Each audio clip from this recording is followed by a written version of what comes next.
ایک ایسی تختی جس میں اس کائنات کے تمام راز لکھے ہوئے ہیں۔ کون کب مرے گا، کس کو کتنا رزق دیا جائے گا اور کس کی زندگی میں کون کون سے حالات درپیش ہوں گے، کس کو کس طرح کی موت آئے گی اور کون کس حال میں مرے گا اور کس کا حشر کیسا ہوگا۔ العرض تمام زمین و آسمان اور اس پراسرار دنیا و کائنات کے تمام راز اس تختی پر تحریر ہیں۔ ناظرین، آپ جانتے ہیں کہ لوح محفوظ کیا ہے اور یہ کہاں پر ہے؟ اللہ تبارک تعالیٰ نے لوح محفوظ کو کس طرح پیدا کیا اور اس کی شکل و صورت کیسی ہے اور اس کو کس چیز سے بنایا گیا، اور لوح محفوظ کے اندر اس کائنات کے کون کون سے راز تحریر کیے ہوئے ہیں، اور جب اللہ تبارک تعالیٰ کسی کام کا ارادہ فرماتا ہے تو اس کام کو کیسے سر انجام دیا جاتا ہے، اور لوح محفوظ پر اللہ تبارک تعالیٰ نے کس فرشتے کی ڈیوٹی لگائی ہوئی ہے، اور کیا لوح محفوظ میں لکھی ہوئی تقدیریں بدلی جا سکتی ہیں؟ تو پیارے دوستو، ان تمام سوالات کے جواب قرآن و حدیث کی روشنی میں آج کی اس ویڈیو میں ہم آپ کو بتائیں گے، لہٰذا آپ سے گزارش ہے کہ ہماری اس ویڈیو کو اینڈ تک ضرور دیکھیے گا۔ ناظرین، جس طرح اللہ تبارک تعالیٰ کی وحدانیت پر اور اللہ تبارک تعالیٰ کے تمام رسولوں پر ایمان لانا ضروری ہے، اسی طرح اللہ تبارک تعالیٰ کے فرشتوں پر، لوح محفوظ پر اور عرش و کرسی اور قیامت کے قائم ہونے پر ایمان لانا ضروری ہے۔ لوح ایک عربی زبان کا لفظ ہے جس کے معنی ہے تختی، اور محفوظ کا مطلب ہے حفاظت۔ پیارے دوستو، روایات میں آتا ہے کہ اللہ تبارک تعالیٰ نے زمین و آسمان کو تخلیق کرنے سے 50,000 سال پہلے لوح محفوظ کو تخلیق فرمایا۔ اللہ تبارک تعالیٰ نے جب قلم اور لوح محفوظ کو تخلیق فرمایا تو اللہ تبارک تعالیٰ نے قلم کو حکم ارشاد فرمایا کہ لکھ، تو قلم نے اللہ تبارک تعالیٰ کی بارگاہ میں عرض کیا، یا رب العالمین کیا لکھوں؟ تو اللہ تبارک تعالیٰ نے ارشاد فرمایا کہ اس کائنات کی ابتدا سے لے کر انتہا تک تمام تر معاملات کو لکھ دے۔ تو قلم نے اللہ تبارک تعالیٰ کے حکم کے مطابق لوح محفوظ پر تمام تر معاملات کو لکھ دیا۔ پیارے دوستو، لوح محفوظ وہ تختی ہے جس میں تمام انسانوں کی تقدیریں لکھی ہوئی ہیں۔ اس کائنات کی تخلیق سے لے کر اس کائنات کے فنا ہونے تک ہر چیز اس میں لکھی ہوئی ہے، لہٰذا آج تک جو کچھ اس کائنات میں ہوا ہے اور قیامت تک جو کچھ بھی ہوگا، اس کائنات کا تمام اس لوح محفوظ میں لکھا ہوا ہے، اور لوح محفوظ تمام مخلوقات کی پہنچ سے بالا تر ہے۔ کوئی بھی انسان یا شیطان اس تک نہیں پہنچ سکتا۔ جیسا کہ بخاری شریف کی حدیث ہے کہ حضور پاک صلی اللہ علیہ وسلم نے ارشاد فرمایا کہ اللہ تبارک تعالیٰ نے لوح محفوظ میں ہر چیز لکھ دی اور آسمان و زمین کو پیدا کیا، اور قرآن پاک کے بہت سارے مقامات میں بھی لوح محفوظ کا ذکر ملتا ہے، جیسا کہ سورہ بروج میں ارشاد فرماتا ہے کہ بلکہ یہ قرآن ہے جو لوح محفوظ میں لکھا ہوا ہے۔ قرآن پاک کی اس آیت کریمہ سے پتہ چلتا ہے کہ قرآن پاک بھی لوح محفوظ کی تختی پر لکھا ہوا ہے، اور ہمارے پاس جو قرآن پاک موجود ہے یہ وہی قرآن پاک ہے جو لوح محفوظ میں تحریر کیا ہوا ہے۔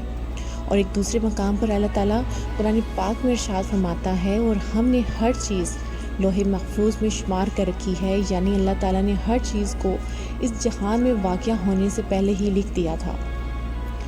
پیارے دوستو، لوح محفوظ کو اللہ تعالیٰ نے سفید موتیوں سے بنایا ہے، اور اس کے صفحات یعنی پیجز سرخ یاقوت کے ہیں، اور اس کی تحریریں نور سے لکھی ہوئی ہیں۔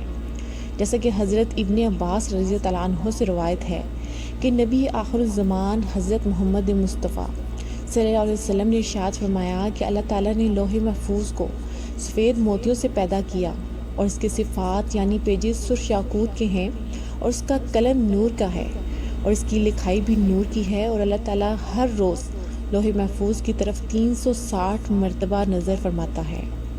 چنانچہ اللہ تعالیٰ کسی کو پیدا کرتا ہے، کسی کو رزق دیتا ہے، کسی کو زندگی دیتا ہے، اور کسی کو موت اور کسی کو عزت سے نوازتا ہے، اور کسی کو ذلت میں ڈال دیتا ہے، اور اللہ تعالیٰ جو چاہتا ہے وہ کرتا ہے۔ پیارے دوستو، روایات میں آتا ہے کہ لوح محفوظ کی لمبائی زمین و آسمان کے برابر ہے، اور اس کی چوڑائی مشرق اور مغرب کے برابر ہے۔ لوح محفوظ عرش کی دائیں جانب ہے اور اس عرش کے ساتھ لٹکی ہوئی ہے، اور اس کی اصل ایک فرشتے کی گود میں ہے۔ حضرت ابن عباس رضی اللہ عنہ بیان فرماتے ہیں کہ لوح محفوظ کے سینے پر بطور ٹائٹل یہ الفاظ لکھے ہوئے ہیں کہ اللہ کے علاوہ کوئی عبادت کے لائق نہیں، اس کا دین اسلام ہے، اور محمد صلی اللہ علیہ وسلم اس کے بندے اور رسول ہیں۔ لہٰذا جو بھی اللہ پر ایمان لائے گا اور اس کے وعدوں کو سچا جانے گا اور اس کے رسولوں کی اتباع کرے گا تو اللہ تعالیٰ اس کو جنت میں داخل کر دے گا۔ پیارے دوستو، لوح محفوظ پر اللہ تعالیٰ نے اپنے مقرر فرشتے حضرت اسرافیل علیہ السلام کی ڈیوٹی لگائی ہے۔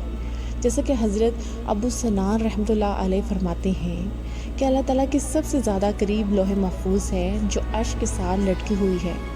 جب اللہ تعالیٰ کسی شے کا ارادہ فرماتا ہے تو لوح محفوظ میں لکھ دیتا ہے، تو یہ لوح محفوظ حضرت اسرافیل علیہ السلام کے ماتھے کو آ کر ٹکراتی ہے، جبکہ حضرت اسرافیل علیہ السلام اللہ تعالیٰ کی عظمت کی وجہ سے اپنے سر کو جھکائے ہوئے ہیں اور اپنی نظروں کو نہیں اٹھاتے۔ جب لوح محفوظ کی تختی حضرت اسرافیل علیہ السلام کے ماتھے سے آ کر ٹکراتی ہے تو حضرت اسرافیل علیہ السلام اس میں نظر کرتے ہیں۔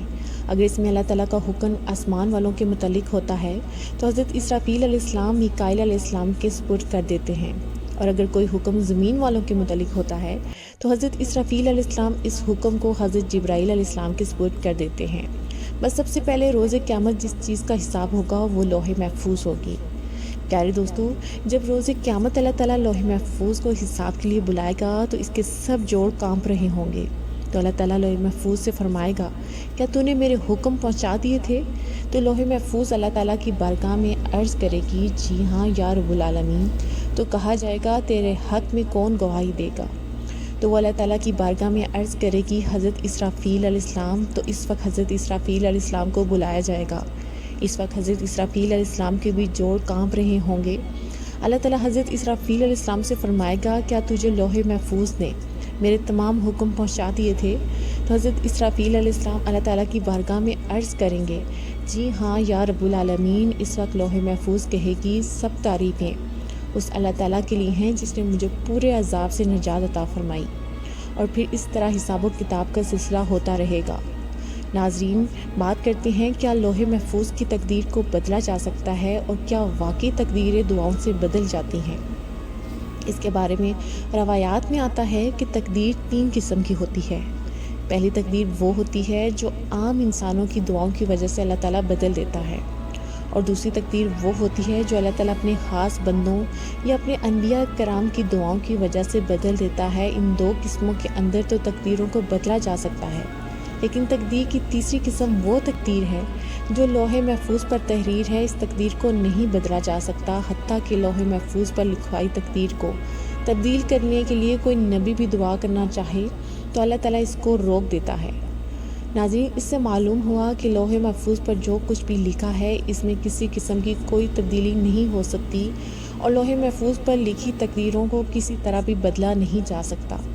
البتہ کچھ تقدیریں ایسی ہوتی ہیں جس کو اللہ تعالیٰ صحیفوں کی شکل میں فرشتوں کو عطا فرماتا ہے، تو وہ تقدیریں اللہ تعالیٰ کے نیک بندوں، اولیاء کرام اور اللہ تعالیٰ کے انبیاء کرام کی دعاؤں سے تبدیل ہو جاتی ہیں۔